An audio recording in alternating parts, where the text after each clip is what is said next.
Hoje nós vamos mergulhar num tema fascinante e complexo: as fronteiras de Israel. Mas não vamos olhar apenas para os mapas de hoje.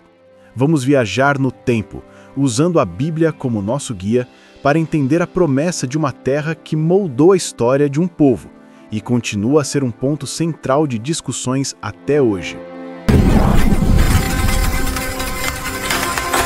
Então, vamos começar. Para entender a história das fronteiras de Israel, precisamos voltar ao início, ao livro de Gênesis. É aqui que encontramos a figura de Abraão, o patriarca do povo hebreu. No capítulo 15 de Gênesis, Deus faz uma aliança com Abraão, conhecida como a Aliança Abraâmica.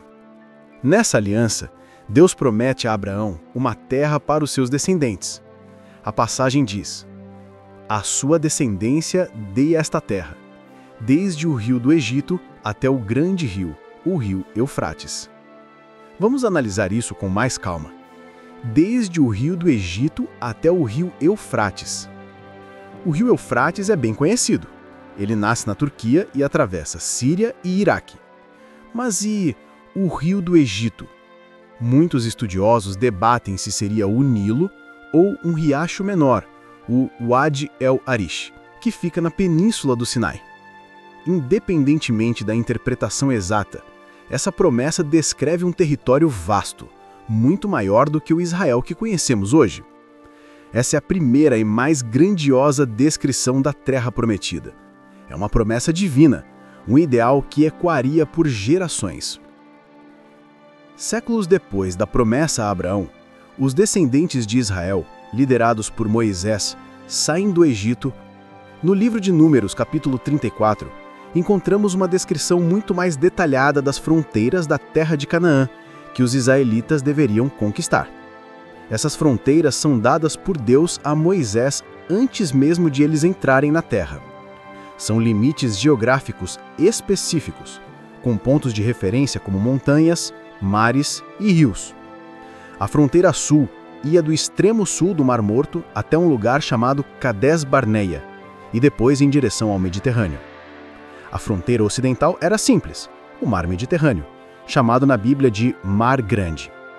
A fronteira norte começava no Mediterrâneo e ia até o Monte Or, e depois para a entrada de Hamat e Zedad. E a fronteira oriental seguia o Rio Jordão, desde o Mar da Galileia até o Mar Morto. Se você comparar essa descrição com a promessa a Abraão, vai notar que é uma área menor. Essa era a terra que deveria ser conquistada e dividida entre as 12 tribos de Israel.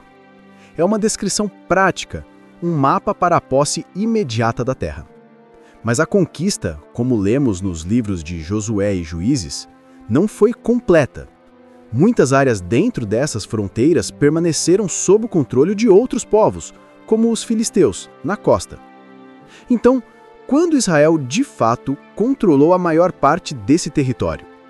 Para encontrar a resposta, precisamos avançar para a Era dos Reis, especificamente para os reinados de Davi e seu filho, Salomão. 1000 anos antes de Cristo, o rei Davi unificou as tribos de Israel e estabeleceu Jerusalém como sua capital. Ele foi um grande líder militar e expandiu significativamente o território do reino. As Escrituras, em livros como 2 Samuel e 1 Reis, nos contam que Davi subjugou reinos vizinhos como os Amonitas, Moabitas, Edomitas e os arameus de Damasco. Seu império se estendia desde o Sinai no sul até o rio Eufrates no norte. Parece familiar, não é? O reinado de Davi, e depois o de Salomão, é visto como o auge do poder de Israel, um momento em que a nação se aproximou de controlar a vasta terra prometida a Abraão. O primeiro livro de Reis descreve o reino de Salomão como dominando sobre todos os reinos desde o rio Eufrates até a terra dos filisteus e até a fronteira do Egito. Durante esse período de paz e prosperidade, Israel não apenas controlou um vasto território, mas também exerceu influência sobre nações vizinhas através de alianças e comércio. Essa foi a Idade de Ouro de Israel, um tempo em que a promessa parecia ter se cumprido em sua plenitude. Mas como sabemos, a história é feita de altos e baixos. Após a morte de Salomão, o reino se dividiu em dois: Israel, no norte, e Judá, no sul. Essa divisão enfraqueceu a nação, tornando-a vulnerável a impérios poderosos que surgiam na região. Primeiro, o reino do norte, Israel, foi conquistado pelos assírios por volta de 722 a.C., e suas 10 tribos foram exiladas e dispersas, tornando-se conhecidas como as 10 tribos perdidas. Mais de 120 anos depois, foi a vez do reino do sul, Judá. O Império Babilônico, sob o comando do rei Nabucodonosor, conquistou Jerusalém, destruiu o magnífico Templo de Salomão e levou a elite do povo para o exílio na Babilônia. Isso aconteceu por volta de 586 a.C. Pela primeira vez em séculos, a Terra Prometida estava sem um reino israelita soberano. O povo estava longe de sua terra e a promessa parecia distante, quase perdida. Mas a esperança não morreu. Os profetas, como Jeremias e Ezequiel, mantiveram viva a chama da promessa do Altíssimo. Eles falaram de um retorno, e de fato aconteceu. Quando o Império Persa conquistou a Babilônia, o rei Ciro, o Grande, emitiu um decreto permitindo que os judeus voltassem para sua terra e reconstruíssem o templo em Jerusalém. Esse retorno, liderado por figuras como Zorobabel, Esdras Mas a e esperança Neemias, não morreu. Os profetas, como Jeremias e Ezequiel, mantiveram viva a chama da promessa de Deus. Eles falaram de um retorno, e de fato aconteceu. Quando o Império Persa conquistou a Babilônia, o rei Ciro, o Grande, emitiu um decreto permitindo que os judeus voltassem para sua terra e reconstruíssem o templo em Jerusalém. Esse retorno, liderado por figuras como Zorobabel e Esdras e Neemias, marcou um novo começo. No entanto, o Israel que ressurgiu não era um grande império como nos dias de Salomão. Era uma província dentro do vasto Império Persa, uma pequena área ao redor de Jerusalém. As fronteiras eram muito reduzidas. Mesmo assim, para o povo que voltou do exílio, estar de volta à terra, mesmo que de forma limitada, era um milagre, um sinal da fidelidade de Deus à sua aliança. Eles reconstruíram o templo e as muralhas de Jerusalém, restabelecendo a vida comunitária e religiosa.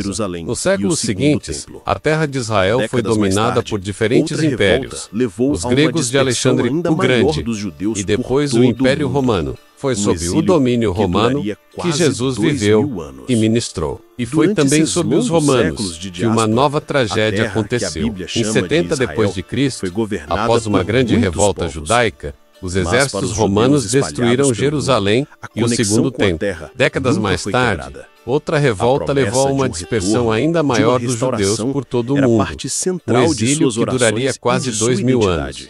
Durante esses longos séculos de diáspora, a terra que a Bíblia chama de Israel foi governada por muitos povos, mas, para os judeus espalhados pelo mundo, a conexão com a terra nunca foi quebrada. A promessa de um retorno, de uma restauração, era parte central de suas orações e de sua identidade. No próximo ano em Jerusalém, era uma frase repetida a cada Páscoa, e chegamos aos tempos modernos. No final do século XIX, o movimento sionista começou a ganhar força, defendendo a criação de um lar nacional para o povo judeu na sua terra ancestral. Após os terríveis eventos da Segunda Guerra Mundial, a comunidade internacional apoiou essa ideia. Em 1948, o Estado de Israel foi declarado, um momento histórico que marcou o fim de quase 2 milênios de exílio. Mas a história não termina aí. A criação do Estado moderno de Israel levou a conflitos com os países árabes vizinhos e com a população palestina local. As fronteiras de Israel mudaram várias vezes, devido a guerras e acordos de paz. As fronteiras que vemos hoje no mapa são o resultado de uma história longa e dolorosa. e complexa. Elas não correspondem exatamente a nenhuma das descrições bíblicas, menos nem a promessa a Abraão, nem as fronteiras de Josué, nem ao Império de Salomão. Então, o que podemos concluir de tudo isso? A Bíblia nos apresenta diferentes visões das fronteiras de Israel. Existe a fronteira ideal e vasta da promessa a Abraão. Existe a fronteira prática e detalhada para a conquista de Josué. E existe a fronteira histórica do Império de Davi e Salomão. Cada uma delas representa um aspecto diferente da relação entre Deus, seu povo e a Terra Prometida. A história nos mostra que a posse da terra nunca foi incondicional. Os profetas sempre alertaram que a permanência na terra dependia da fidelidade à aliança com Deus. O exílio foi visto como uma consequência da desobediência. Hoje, a questão das fronteiras de Israel continua a ser um dos desafios geopolíticos mais complexos do mundo. As narrativas históricas e religiosas, incluindo as que encontramos na Bíblia, desempenham um papel fundamental na forma como as pessoas de ambos os lados do conflito veem a si mesmas e a terra. Entender essa jornada bíblica pelas fronteiras de Israel não nos dá respostas fáceis para os problemas de hoje, mas nos oferece um contexto profundo. Mostra-nos que a história desta terra é uma tapeçaria tecida com fios de promessa divina, conquista humana, triunfo, tragédia, exílio e retorno. É uma história que continua a se desenrolar diante de nossos olhos. Obrigado por nos acompanhar nesta incrível viagem pela história e pela Bíblia. Esperamos que este vídeo tenha ajudado a iluminar um pouco mais. Deixe seu comentário abaixo com suas perguntas ou reflexões. As palavras têm poder. Um guia simples e profundo, baseado em neurociência, para silenciar a autocrítica e alinhar a sua mente ao seu propósito. Ele pode ser o próximo passo da sua caminhada. Escolha uma das opções que aparecem aqui na tela e até a próxima.